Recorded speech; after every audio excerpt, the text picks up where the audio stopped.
Hey gang, this is one that I've been chewing on for the last few weeks, and I haven't done one of these for a while, so I thought it would be a good time for a little musings.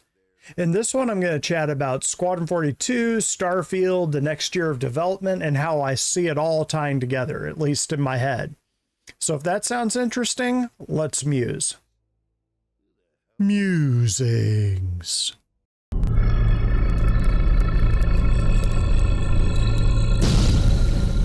So let's start with Squadron 42, then I'll swing into Starfield, and then I'll try to tie it all together. I've had a couple chats about Squadron 42, but the single-player game has long been a thorn in the side for some in the Star Citizen community.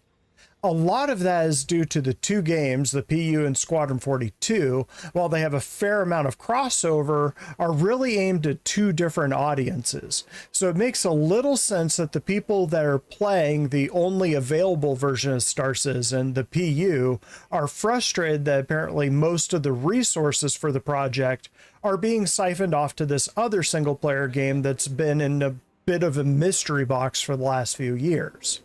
I get why CIG made this choice, as they were trying to balance their promise of open development without basically spoiling the entire game.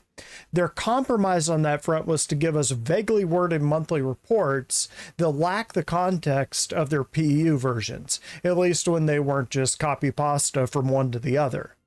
So do I agree with that choice? Yes and no. I want to play Squadron 42, but I'd be a lot less likely to if I already knew every beat of every encounter in that game.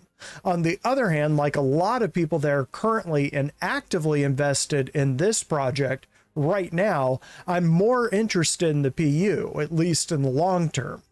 So why is CIG focused on getting this game, Squadron 42, out the door that most of the community actively playing their game aren't as interested in?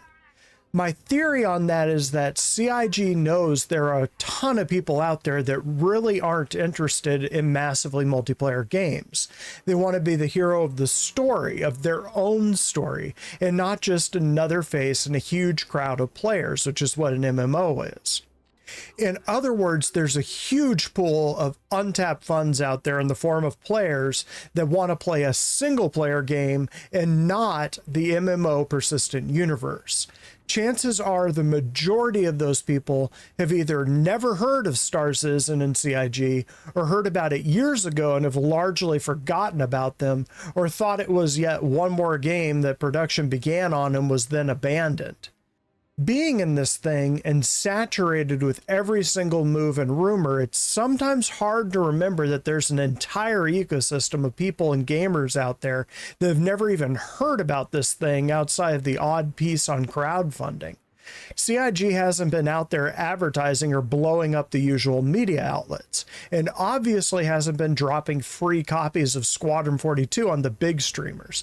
And I'm talking about actually big streamers, not Star Citizen big. Think millions of subs as opposed to tens of thousands.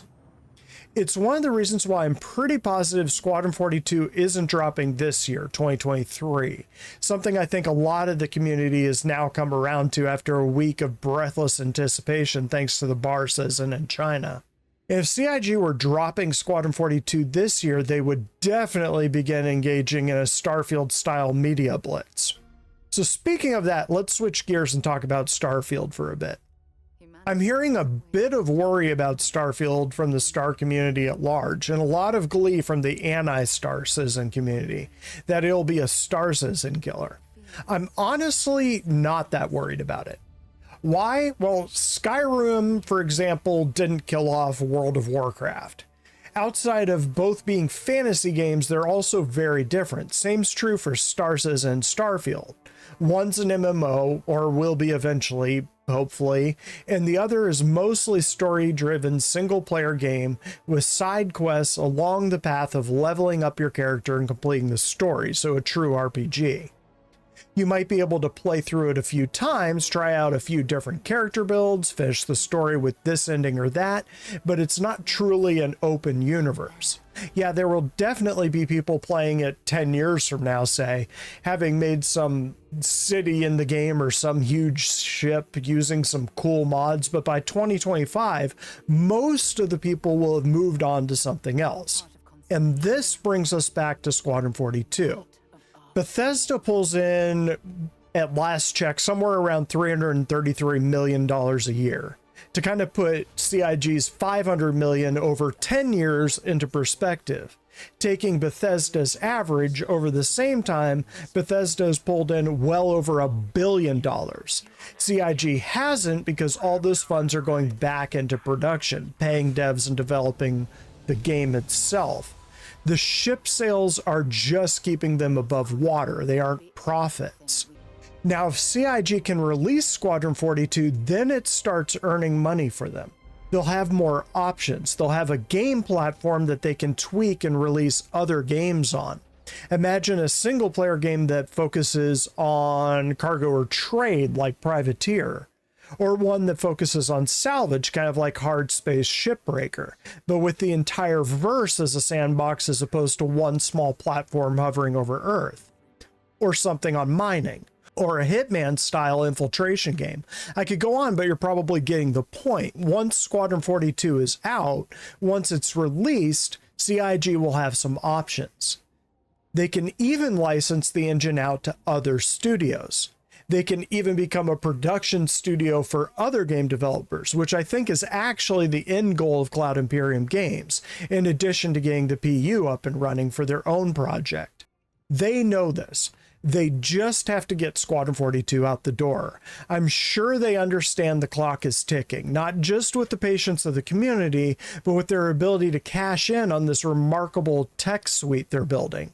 They're racing the clock because while Star Engine is still impressive in some ways, it's starting to noticeably fall behind, albeit slowly, in others. On that note, launching in the face of Starfield's own release wouldn't make sense, but doing what Starfield did would make a lot of sense. Announce the game at the end of this year, at the end of 2023, and then begin to slowly build to the launch at the end of next year, 2024. Most people will have moved on from Starfield and will be casting around for something else to play. If CIG can build hype and ride that wave that Starfield has created, even with a game that's more of a war story railroad than a story-driven sandbox RPG, they could pull in Bethesda-like numbers. Add to that Bethesda hasn't had a clean launch in a long while, and Starfield might not be the competitor that most people are thinking it will be. For CIG's sake, and Bethesda, I'm hoping the Starfield launch is a clean one, because if it isn't, it could poison the well for Squadron 42, especially with the PU having a public record for being a buggy mess of a tech demo. So yeah, the clock is ticking. And this brings up something that I mentioned a couple times now, but want to reiterate. If Squadron 42 is dropping in 2025, it will be an all hands on deck to get it ready, working as cleanly as humanly possible, as bug-free as possible, and launching on time. All hands. This means that production on the PU side, which has already been glacial in the past 2 years, might slow down even more. This doesn't necessarily mean that we won't get anything in 2024. CIG does have some teams that are exclusively working on PU content, but I also don't think it's a coincidence they're spinning up the Montreal team to build ships. And so, quick side note on that one, I think the skateboard that I mentioned in the last Sprint Watch is actually the Fury LX, which is the racing variant. Back to the topic. So I expect they'd throw us a bone or two, but it might be a very, very content light year. If that Squadron 42 announcement does end up dropping at SitCon, I'd expect 2024 to be a very, very lean content year. In that case, it might not be a bad thing that something like Starfield is dropping to distract us all for a few months, right? Right? So one final point, all of this is just speculation. I've suspected that Squadron 42 is getting close, and not just close, for a bit now. And I've been calling 2025 as the year for around the same amount of time. And now there's a chorus of content creators, many of whom have channels quite a bit larger than this little one that I run. They're starting to echo that sentiment, starting to say that an announcement might be coming this SitCon. So I don't think CIG watches my little channel, but if they do, I'd offer up this little bit of advice. If you aren't planning on announcing a launch, you need to bite these rumors in the bud right now. Don't wait until SitCon. Don't worry about blowback. If CIG lets this rumor ride all the way into SitCon, and then they announce a big ship and just have a talk on a new cooking simulator game loop, and Squadron 42 isn't mentioned at all, people are going to lose their damn minds. And yeah, I totally realize a bit of that is my fault and other content creators' faults for priming that pump. But CIG isn't ignorant of what popular content creators are saying. And a lot of them are currently saying that an announcement on Squadron 42 is imminent. The fact that CIG hasn't thrown Disco up there to snuff out those fires tells me that there's probably a good chance that this hunch is right. But it wouldn't be the first time CIG has made some critical error in judgment when it comes to their communication. I'm hoping this isn't one of those times. And after the last 2 years, they badly need a win. And Squadron 42 could not only boost them when they need it most, but I have a feeling it would go a long way to bringing back some of the naysayers about the project. Actually releasing a game has that effect. And with that said, that's about all the musing I have on this one for now. So what are your thoughts? Let me know down below, and the conversations have been pretty good lately, so keep them coming.